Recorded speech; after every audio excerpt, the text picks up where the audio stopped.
Gone were the days when Spider-Man was just a guy trying to do the right thing for his neighborhood, who had a cast of characters that served the story instead of pushing any agendas. Back in the day, creators had legitimate respect for Spider-Man, above all else, and made us fall in love with the character. But in this day and age, the creators can't help themselves, but make sure that all of Spider-Man's girlfriends fulfill some bullshit diversity quota. It all started in 2008, when they decided it was more compelling to write Peter Parker as an SJW instead of the real Spider-Man we know and love. Isn't it really funny that nearly every white male in the show has to be depicted in the worst ways imaginable? We have Flash Thompson, a white male, who of course has to be the big bad bully. While on its face this isn't too bad, just remember that Randy, his black friend, is depicted to be the chill one on the football team. The guy who gives Peter Parker a break when he hits on his girl, the guy who steps in when the nerds are being picked on, the guy who is humanized the most within the football crowd. And on the team, we have Harry Osborn, a rich white male who only made it onto the team because he became a drug addict to impress his evil rich white male father, who is the big villain of the show, only for him to take a leave because he needed to get help from others. Of course, it's not Harry himself that arrives at this conclusion, because men for some reason can't achieve growth on their own volition. We needed a woman to tell Harry about his problems and to get his best friend to do something about it, because white men in the show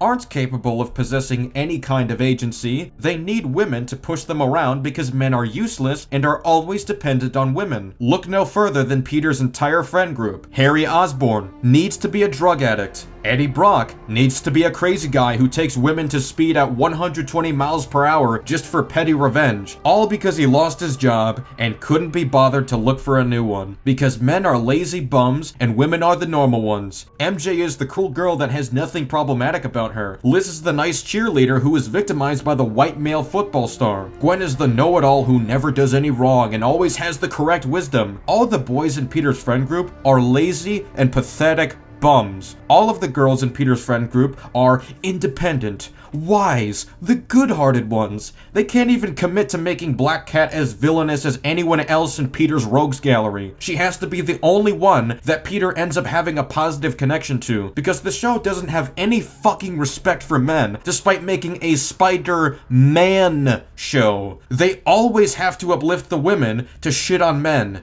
This is disgusting. This is agenda-driven garbage. Way too on the nose for modern-day Spider-Man. Did not like that.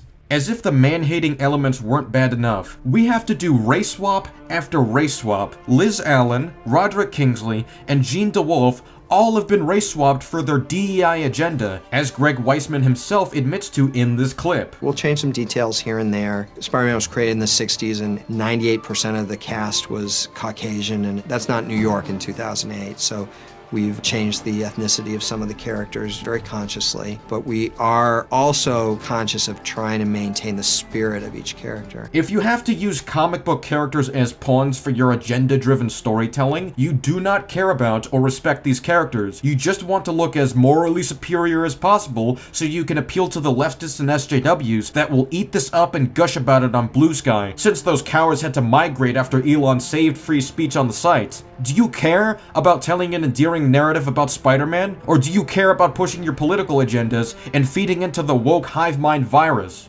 Why are politics even appropriate for a kids show? A show for kids should not be forcing in politics. You're trying to intoxicate the youth. But of course, the damage doesn't stop there. Spider-Man himself was written to be a leftist SJW. Spider-Man is made to be a total smartass to people. Dude, you are the bossiest damsel in distress I have ever rescued.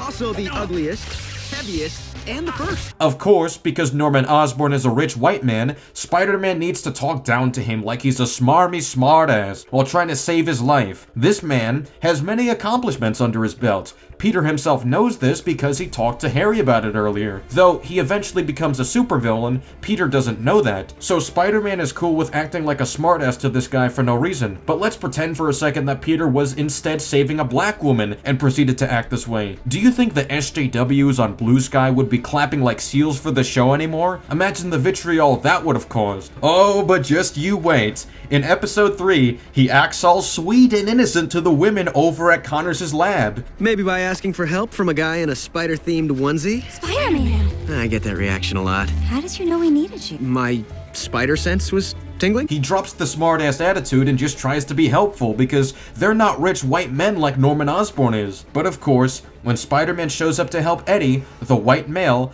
they have him jump in fear like he just got jump scared in Five Nights at Freddy's. I get that reaction a lot too. But earlier, the two females were completely calm and composed, because of course, the men need to be emotionally weaker than women. If you're a man watching the show, you should be seriously outraged by the blatant disregard the show has for you. Boycott this while you can, and continue to reject modern Spider-Man media that endlessly pushes DEI. That tells us that men always need to be dependent on women and not the other way around, and writes Peter Parker to be a suck-up for women and a smartass to men. That's the level of wokeness we're dealing with here, and this is unacceptable. Thank you for listening. If you wish to explore more of what I have to say, check out geeksandgamers.com. Goodbye.